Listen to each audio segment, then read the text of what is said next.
Yesterday I watched it on YouTube. Now I know it's a fact. G'day everyone, I am, as has become my custom, the anti-theocrat. Don't hold it against me, please. Just don't do that, it's not nice. I thought we would cover some hypocrisy today. And no, I'm not talking about the sweet-looking little echidna that I followed around with a camera. Leave the poor bugger alone. Do not troll the echidna, okay? No, I thought we'd take a look at this shite. Domestic violence services boss quits amid serious concerns at agency. The boss of one of Victoria's major domestic violence services has resigned after a state government review uncovered serious concerns with the way victim support grants had been handed out at the organisation.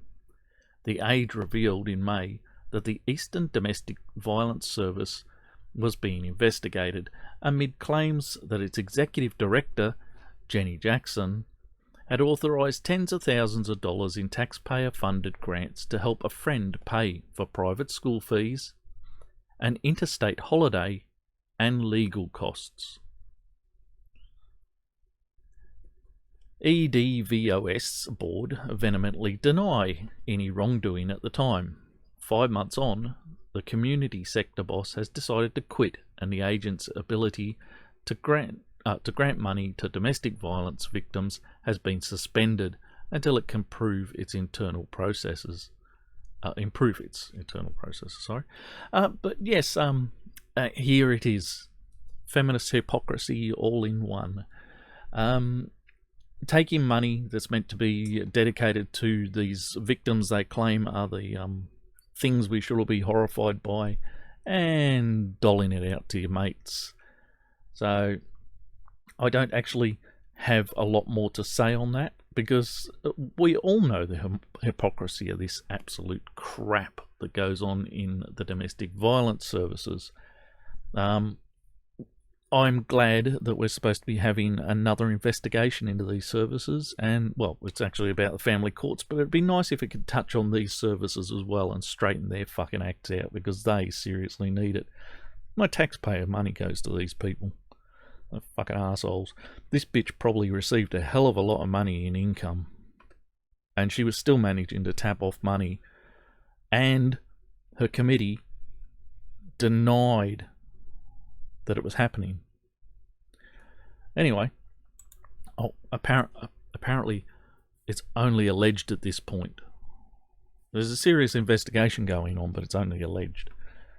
Okay, so while we're talking about this crap in the same end of the country, yes to sex could still be rape under New South Wales under proposed new consent withdrawal laws. Now, if anyone knows of a better place to live than New South Wales, a place that doesn't have this crazy shit going on, a place where this crazy shit is not even being considered, please let me know. A person accused of rape in New South Wales could be convicted if their alleged victim says yes to sex but has changed their mind without saying so under proposed new laws. The New South Wales Law Reform Commission has proposed expanding the circumstances in which sexual assault is withdrawn, including when a person freezes and can't say no. Okay, everyone, try and remember this. There is one safe word that is above all other safe words. No. If someone says no, male, female or otherwise, I don't care. If someone says no, you don't. Okay? That's your safe word. But the idea that someone freezes during sex and that's when you should stop. Look, I've got a bad back. And if I'm laying on my back, that's when it can just lock up on me. And if I move a little, I can ease it so I can keep going. But when it first goes, I freeze up. My back's locked. There's not much more I can do. But I tell you what, I don't want to stop. So, how are we supposed to decide if you don't say no whether freezing up is just a moment's discomfort, or whether you're saying no. When do we get to draw those lines? Where do we draw those lines? Anyway, if you've already said yes, and all you can do is freeze up, then I don't know how the courts judge this. I've actually heard guys saying before that we should record every act of sex that we have, every interaction with a woman, every interaction with another man if you're in that line of work. But every interaction we have with another human being should be recorded, because it's only by recording it that we can take that video evidence to the courts and say, look, we did nothing wrong. Of course, the idea of videoing every act of interaction between you and another person has its own legal quandary to consider. But what's worse? Having recorded somebody for evidence, which, destroy it after completion, or destroy it 6 months later when you're pretty sure you're not going to get accused of anything. Or maybe keep it on memory cards and stash them somewhere really safe. Just buy a safe to put them in. Who knows? Maybe you need them 5, 10, 20 years in the future at this point, the way things are going. But having those things is enough of a problem on its own. But what's worse? Having those things and maybe being busted for it, or being accused of rape 6 weeks down the track and being put in prison for years. I don't know. Look, I'm not saying do record your interactions with other people. I'm saying that's a legal game you would be playing all on your own, thank you. I'm not getting involved in that. But where does the law decide it's responsible for knowing what did and didn't happen in our bedrooms and what it constituted? It's essentially, unless you're in a threesome or more, an orgy, your witnesses are 2 people. All right, the 2 people involved. And what this law is essentially saying, that if the other person claims that they withdrew consent but they didn't say no, then you're going to get busted for it. The Commission has called for legislation to allow a person to withdraw consent by word or conduct. Well, yes, if you push someone away and make it clear that that's a serious pushing away, not just a gameplay. But then again, who's drawing that line? Are we going to ban all kink? Because being polyamorous, I ended up at these bloody poly gigs, and we had to bugger off because they were about to start playing rope play. They love to tie each other up. These people they're just kink. That's their lives. They're about kink. And I'm not, and I'm a family man, so we had a kid with us, so we had to bugger off. But if you're tying someone up, you're ball gagging them maybe, and you haven't worked out a safe word, no's too hard for you to work out, how will you know where consent is being no longer given, right? I mean, oh fuck, I know these kinks are meant to have safe words and everything. Everyone's said it for years, you've got to have a safe word, but seriously, this is the law deciding that just conduct, fighting against the ropes could be considered could be held against you, right? The other person's fighting against the ropes. Well, surely that's part of the play. Surely you're tying someone up. Part of the point is they are meant to fight the ropes. Otherwise, what's the fucking point of the ropes? I mean, if someone's tying me up, I'm going to fight the ropes. I don't want to be tied up. It's not my kink. Jeez. I'm going to assume that something's wrong. But surely that kink works the same way, right? You're not being tied up so you can just pull yourself free. Now, they might have given you an escape rope or an escape knot or something that you can pull free from, but surely the point of the thing is not to use that. It's like buying gimmick handcuffs. There's a little catch in them. You can undo it. But why would you if the point is to be in the handcuffs? So, I don't know. Where do you draw these lines? I don't know. But anyway, I'm so glad that the Law Reform Commission thinks that this is an acceptable thing for them to be doing, concerning themselves with your bedroom to the point of possibly having to record events in your bedroom just so you have evidence. I'm wondering if they've considered that that's where this goes. Now, moving on, because we should, because how much can you say about this shit? These people are insane, really. If anyone knows, if this shit goes through, if anyone knows a better state to live in, because I don't think I've ever said yes to anyone in my life, and I don't think anyone has ever said yes to me. I've said no, and other people have said no, and that's fine. We know that safe word. We understand that safe word. But if nobody is saying yes, there's my first breach of the rules, right? I'm supposed to ask someone to say yes. I have to have affirmative consent. Fucking hell, there's no spontaneity anymore. I think all sex should be spontaneous. There should be spontaneity in every sexual event. Because, let's see, we got women out there begging for life to be exciting and what have you, and then, the law comes along and says no excitement anymore, thank you. Right, well, fuck you.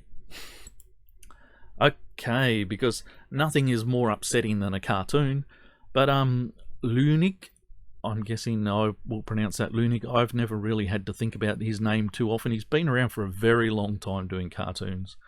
But a cartoon criticising mothers' use of Instagram and social media sparks backlash. Mummy was busy on Instagram when beautiful Bubby fell out of the pram and lay on the path unseen and alone, wishing he was loved like a phone. Now, the only people getting upset about this shit are unobservant mothers. Really, seriously. I'm a sometime inattentive father, because we fathers, we think kids bounce, and we want them to. I want to hear my kid screaming its head off with a broken arm before I'm running to its help, because it can sort out most of its own shit, right? I'm raising my second son, and I realise that sounds a bit tough. I'm not that tough. But, I don't run for every event. I will sit at the playground and have a earbud in one ear while I'm listening with the other ear, listening to something on YouTube or listening to some music. So, I'm not the perfect avoider of the phone when I'm out with my child either. But seriously, the only people getting offended by this are inattentive parents who know they're inattentive and don't want to be told they're inattentive. I don't give a fuck. You can tell me I'm inattentive occasionally. I definitely am. And I don't see a problem in it, but somebody's having a social media backlash over this. Fucking idiots. This guy is taking the piss out of just about everyone forever, and this is just one more person he's taking the piss out of. Or one more group of people. Inattentive mothers. Righto. We're going to go somewhere else now. We're going to the UK. Porn identity. Police identifying hate crime after transgender woman turned down for porn role because he has a penis. Sorry, I've got to stop saying she, because I will respect what you wish to be if you earn my respect. And you don't earn my respect, I don't owe you any respect. You're not due any respect. So, this bloke, and I will at this point show you why I am more than happy to say this bloke, because this is what this wants you to see. It's pouty lips, and it's makeup, and it's hair wrapped around its face. But this down here, hidden away in the website, is the reality. This is a bull-necked rugby player with makeup on. That's all it is. This is a bloke. Yes, UK police, you may now peg me down as someone who commits hate crimes for having an opinion, for being willing to express that opinion. I'm sorry, but if expressing an opinion is a hate crime now, you can go and fuck yourselves. And we'll be discussing that with you as well, won't we, in the next one. But anyway, Cops are investigating a hate crime after a transgender woman was turned down for a porn role because she has a penis. Now, I'm quite interested in the turning down and so forth of this one, but let's go on.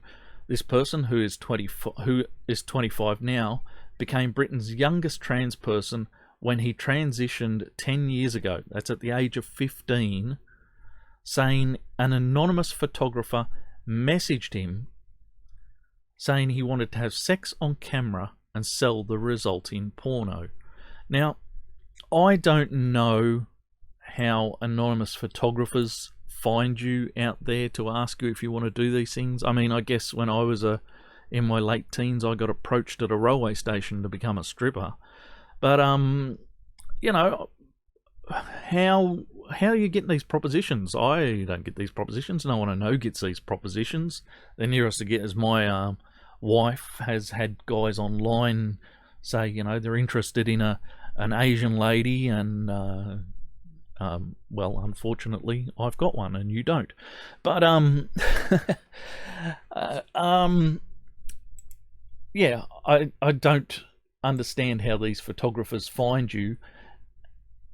But then you're turned down, even though you were the one approached. You didn't turn it down clearly. You were going to say yes to having your dick and balls wobble around while, I don't know, whichever way you take it or give it, I don't care. But when he found out Rita still has male reproductive organs, he immediately retracted the offer. And there's the problem. He approached you, and when you said, I've got sausage and meatballs, he said, I'm not interested anymore. He must have a specific market. Maybe he only likes to fuck women himself. Maybe he knows which market he's selling into. I mean, you could do trans porn if you really wanted to. And I'm pretty sure that there are no women without your meat and two veg that don't qualify as transsexual for those films. Now, it might be they can get the strap on or, you know, be the receiver, but they don't really qualify themselves as transsexuals, do they? So someone wanting to do transsexual porn is not going to employ them. I don't see the problem. I don't see how it's hate. I see how it's knowing your market or your preferences. But go on. The police are investigating this as a hate crime. Transphobic. Rita has hit out at the transphobic behaviour and says she's been unfairly discriminated against in her modelling career. Let's put this straight, can we? This is not a modelling career. This is a porn career. Right? I'm going to say there is a very distinct difference between being willing to stand in front of the camera and have your picture taken and having your gear out and having someone messing with it in front of the camera. Right? These are two very distinctly different professions. Now, I would like to just mention one more thing about this particular person. This person who was assigned male at birth. Excuse me, nobody assigns you male. You have the tackle, right? Your tackle is there for everyone to see. Apparently, some guy wanting to do a porn film recognised that you have the tackle. You weren't assigned. You were proclaimed to have certain equipment, right? Struggling with how the hormones he was prescribed changed him at 15, mind you. And shortly after his 18th birthday, decided again to live as a man. But this is the third time round. This person has gone back to being female. Well, bullneck rugby player. But this bullneck rugby player has gone back to pretending to be a lady with man bits. And look, I'm not anti-trans. But is this really what transsexuality is about? Switching and playing games and doing whatever makes you whatever gains you the most. I don't know. Gains you the most out of life. Maybe you've got nothing left of nothing worthwhile in your life, having been doing this shit since you were 15. And so all you've got left is, what are you, beauty therapist and a potential porn star? Well, get excited, me. I know that there are trans people out there who have realised that that wasn't exactly the cure for whatever their problem is. And excuse me for using the word problem, but when you're transitioning back because you've realised that it wasn't the cure, then maybe there's a problem somewhere. But this is transition. When's it going back to being a man again? And then it can go and do gay porn for all I care. Anyway, moving on. Jason, a gay rights leader, accused of burning down own home. Hey, this has been described as another Jesse Smollett, and yes, very much seems that way. Jackson, sorry, by the way. Jackson, when the home of Nikki Jolie, who apparently is some sort of activist who's done things, house burned down in 2017, killing 5 pets, the FBI investigated as a hate crime. By the way, I should go back to the other story and look at what the UK police consider a hate crime to be. In the 6 months, in the prior 6 months, this person helped. By the way, this is meant to be a he. This is meant to be a he, right? That's a he. This thing here is a he. If this isn't an old woman, what the fuck have I been looking at all my life considering to be old women? I mean, really, that's meant to be a guy. Nothing about that says guy. Fucking hell. Anyway. Yes, apparently this is a transgender hate crime that happened. And it turns out the activist appeared in court in Jackson, Michigan, in front of the judge,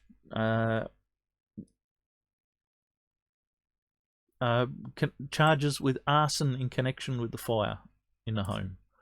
So this person burnt their own house down and their pets, which I believe is now a serious crime in the US. And that's that. I don't know. What do you say? What do you say is apparently. Oh, hang on. Let's go back one. Let's dig down here, because we should read what a hate crime is. What is a hate crime? This is the UK police. A hate crime is when someone commits a crime against you. A crime against you, if I might point that out, because of your disability, gender identity, race, sexual orientation, religion, or any other perceived difference. Okay, so a crime. Now, what do we consider a crime exactly? That's the question, isn't it, here?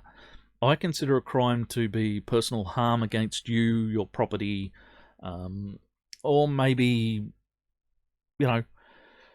bullying you. Bullying can be something serious. What else? And I'm not talking about someone told you were shit on the internet.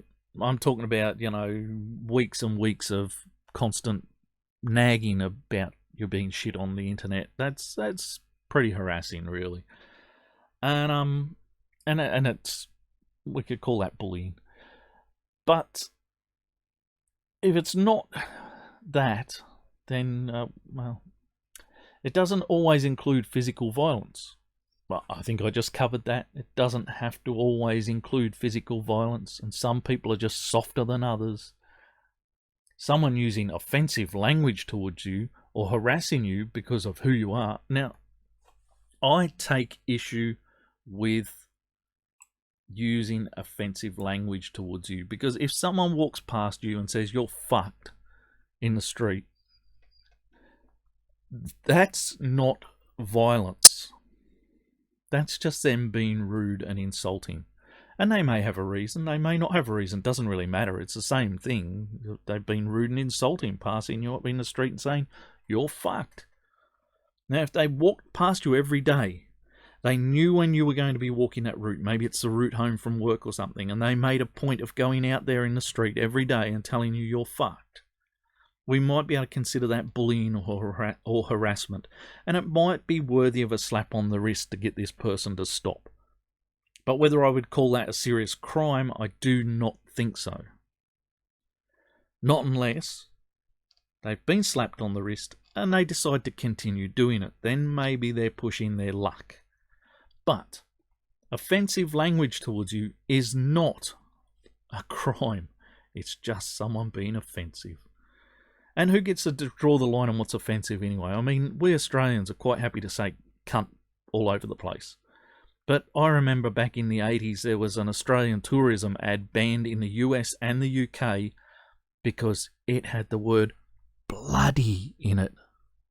Where the bloody hell are you? It said at the end of the ad. Because Australia's such a bloody wonderful place, you should come bloody here. Oh, I'm sorry, bloody was so common, we were saying that in school. People around me were saying that in primary school. Bloody. It really wasn't that terrible a thing. And that was back in the early 80s, late 70s, early 80s. We are quite, we had fuck came through the courts and was approved.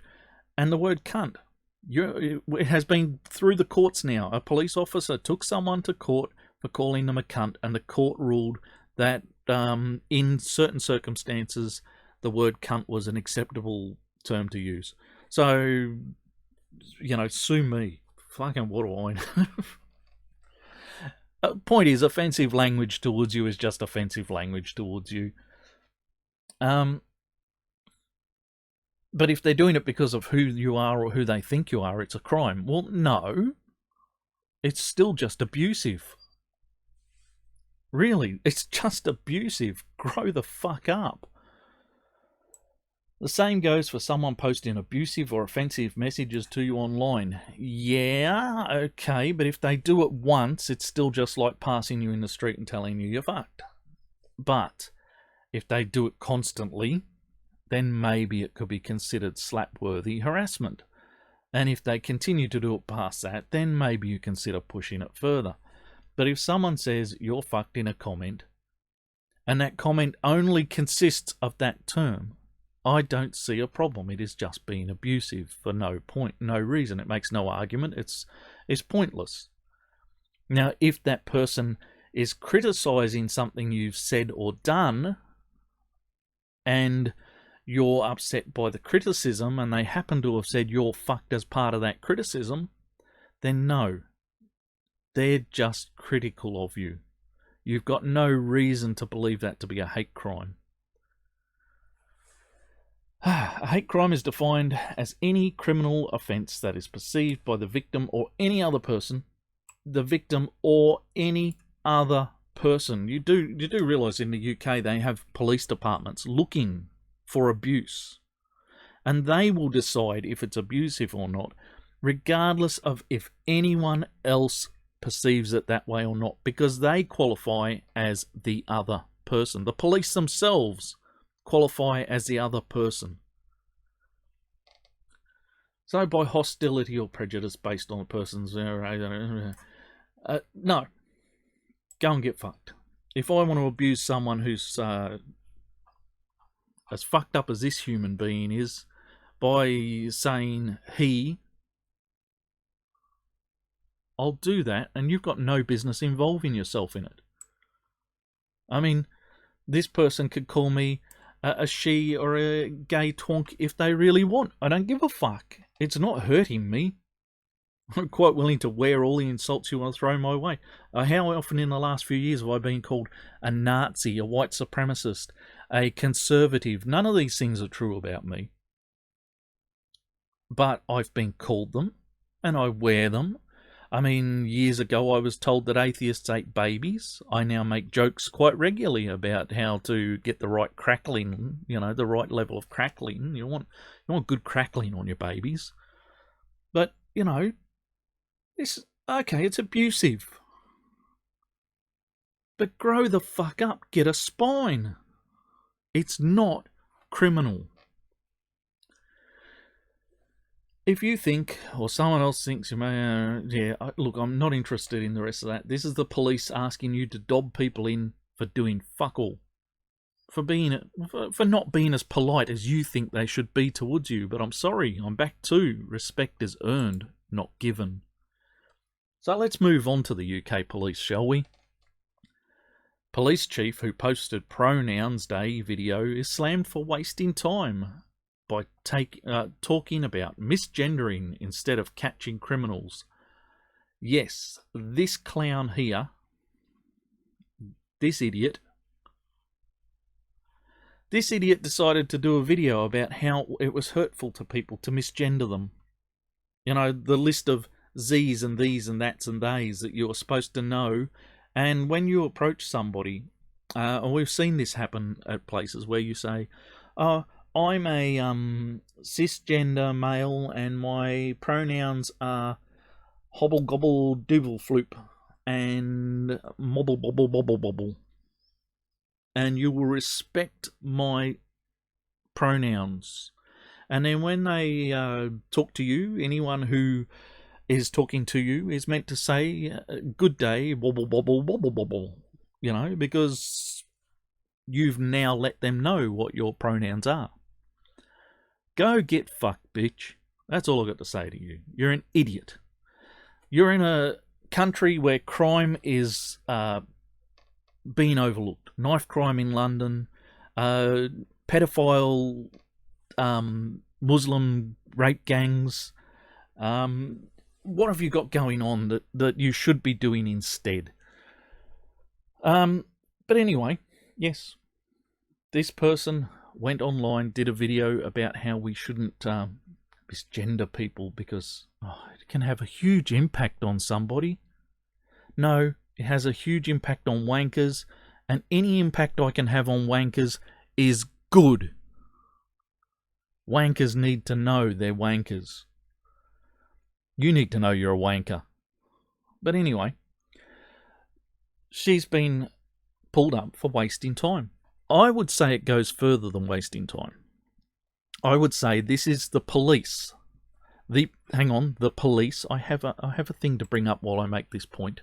Not you. Look, it's that echidna making trouble again. Don't troll the echidna. Look, there's pretty little... Oh, shit, there's my shadow. Watch that in the camera. But look, there's a pretty little echidna. You won't see its snout. They hide them. Yep. And if you get too near, they'll ball up and they hide the snout underneath all the spines in a little ball. So this is sort of the best you'll see of an echidna. Anyway, stop pestering the echidna. Let's get back to this story. Yes, this is the police taking sides in a social and stretching into legal and legal and political argument. Essentially, the law is still reasonably fair on these things. Reasonably. In the UK, it's fucking hard to tell sometimes, but the police have decided that there are things that they will pull up and that they're allowed to do and what have you. But look at this fucking twit's hat and his face and stuff. This is meant to be a representative of the law. You're meant to respect these people and they're meant to act with dignity. But this is taking a social and activist side on something, and this is not the police's job. The job of the police is to uphold the law with dignity. There's no dignity in this shit. So, yes, it's a bit more than just wasting time. It is actually taking a side. Now, talking of taking sides, Green Councillor Jonathan Shree apologises over fake voicemail. This guy, who looks exactly like I would expect a Greens councillor to look, Brisbane's only Green councillor, has apologised for posing as a concerned resident in a hoax voicemail to a state MP, but has refused to pay a fine over the matter. And that's what I wanted to highlight, is that this idiot has a $1,300 fine for inappropriate conduct for leaving a fake voice message as a constituent of someone else's, and he won't pay it. Now, the Greens are the first party to jump up and down and demand someone's resignation or a re-election or whatever in the hell they can get to try and crush someone else's career in politics. But the hypocrisy of the Greens stands this way. I get a $1,300 fine for doing the wrong thing, but I'm not going to pay it. Because apparently he's more important than anyone else. Anyone else's wrongdoing? No. Their wrongdoing is far more wrong than anything he could do.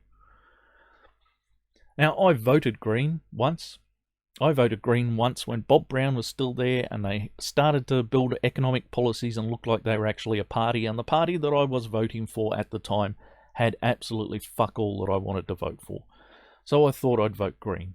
And I can tell you now, that will never happen again. I will actually actively do anything I can to stop the Greens getting elected.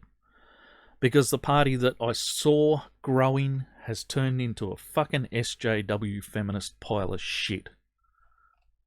I have no interest. By the way, not just those things. They're also fucking hardline communists, socialists. So don't vote Green if you've got any bloody mind to vote at all. For our international friends, voting is compulsory here, so, you know, you can walk in and just put a big cross of paper and it'll be not counted, but I figure if you get one vote and you are expected to vote, you shouldn't waste that vote. Not voting gets you a fine, so go in, do something with it. Even if it's vote for the least likely to win candidate just to fuck everyone else up. Anyway, I thought I'd talk about the way these Green people are being taken by the general public these days. And given that I'm somewhat of an environmentalist myself, but I'm not one of these fucking lunatic fringe people, I just believe that, you know, we should do the best by the world we possibly can, the least impact we can make. But I also accept that when we try to have the least impact here, and we force the least impact on China, then India or Pakistan take over with the dirty, polluting industries. You know, all we do is push them further and further afield. We're not actually improving anything if we push too hard. Right? That's just the truth of the world, the truth of the way things are. But anyway, this guy, I thought we'd take a look at his lovely action against these twits who've been going. Look at there's their banner wandering off into the distance and taking a flying leap over a fence. I hope that banner cost them some money. Because here they are, they've got traffic pulled up for miles, you know. They think they're right. And there goes her phone. She dropped her phone as they were all heading off because, you know, he destroyed their little protest. Now, they do have this from another angle, so let's see if we can play it. Here they are, blocking the road. Here he comes. Hey, and it's gone. And look at them all, shocked. Someone actually had the gall to do something. Look how far the cars are backed up. And there it goes. So he comes, he chases them off. Get off the fucking road, you clowns. Yeah, she drops her phone. And there it goes, through space. Excellent job. Oh, I think this guy deserves an award. Anyone who's got an award going that they can hand out, I might have to create my own. Fuck it, I'll send him an award. And I'll send these people awards too. Let's see if we can get this to come up. Bloody, you have to reload the page. Hang on. What can I do? Sing while we wait? How about while we wait, let's watch the echidna. Hey, echidna. Hey. Of course, I can't actually see if that's loading now, so... it hasn't, so let's give it another run. Righto. Sorry, everybody. I'm going to finish on a serious note with this one, and it's not going to love me at all. I've had this up for a couple of days, and it's just going to argue. Anyway, this is meant to be video, as you can see, this lovely white screen. It's meant to be a video of commuters in the UK pulling these idiot activists down off a train and pummeling them on a platform. I've seen at least 3 different videos of different people taking direct action against these protesters who decided that they were more important than anyone else on the planet. As the page is not going to load, we'll let it go. And we'll finish on our note here. Men with breast cancer feeling isolated and overwhelmed by pink. Breast Cancer Network says. And I can only say this is absolutely true. In this country, we only talk about breast cancer as a women's disease. We have trucks driving around the country with detection units that, you know, you go in and get your mastectomies or whatever, your mammary, what do they call them? I don't know, who cares? You go and get your boobs squeezed in the machine. And my mum won't take them because she says they hurt. They squeeze your boob too much. And my partners don't do them. But anyway. But yes, you can go to the boob squeezing machine that's in a truck that drives around the country, you know, and there's no problem with getting a doctor to put you up for a scan. That's easy. It's done, no problem. Men are not even considered in the discussion. Everything is pink, pink ribbons, pink rainbows, pink cricket days. But 164 men will be diagnosed with breast cancer in Australia this year. And the Breast Cancer Network Australia say that while treatment is the same for both men and women, the emotional experience is quite different. This emotional experience is probably different for men in that they don't really want to report it. Maybe they don't know to report it. Maybe there's some embarrassment in reporting that you've got tit cancer. Whatever it is, women's emotional experience is probably related more to what they wish to do to cure it, as mastectomies used to be very common. But, you know, yes, everyone has a response, an emotional response, and just knowing you've got it and that it could be, you know, threatening your life is an emotional response. Everyone's going to have much the same. But the treatment is the same for both men and women. Why wouldn't you treat the fundraising the same for men and women? Why wouldn't you treat the associated programs the same for men and women? Yeah. But that's not the thing is that we're not. Both men and women are urged to visit their GP if they notice a lump, rash, or discharge from their breasts. And I'm going to leave that video at that. If you've got a lump, rash, or discharge from probably anywhere on your body, go and see a doctor. Yeah, if we can get some of those days that don't talk about scrotum cancer or whatever in the hell else it is, that talk about breast cancer as only a women's problem, could add men to that, you know, target group as well, that'd be nice. Thank you. I don't have a lot more to add. I'm going to take us back to the echidna to sign us out. I've been the Anti-Theocrat. May your gods remain fictional, and I will see you in the next one.